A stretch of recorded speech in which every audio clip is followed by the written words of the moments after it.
Ang tatay ko galing siya sa generation na laging galit. Maalala ko, sinabi niya talaga sa akin, paulit-ulit habang ako ay lumalaki, ikaw, hindi ka tao sa paningin ko.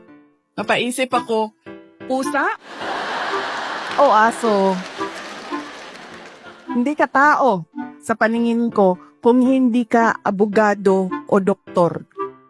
Alam mo, kung hindi mo ayusin yung law school mo, magiging kabit ka lang ng politiko.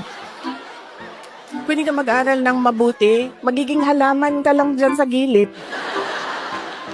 Ganyan yung force by which he emphasized into my brain that I need to become a lawyer. Hindi sa nanay ko dahil ang nanay ko sobrang supportive nun. Kahit maging halaman ako, didiligan ako nun eh. Ganyan kabait ang nanay ko. Pero nung nakita niya yung grade ko sa bar exams at nakita niya na mas mataas yung grade ko sa bar exams kesa sa kanya, 5 points ang layo namin. Doon siya nagbago. Pag every time nababanggit yung grade sa bar, hindi na siya talaga nagsasalita. Tapos lagi ko pa sinasabi sa kanya, partida yan pa ha, kasi hindi ako nag-aral eh. Kung nag-aral ako, top-notcher ako eh.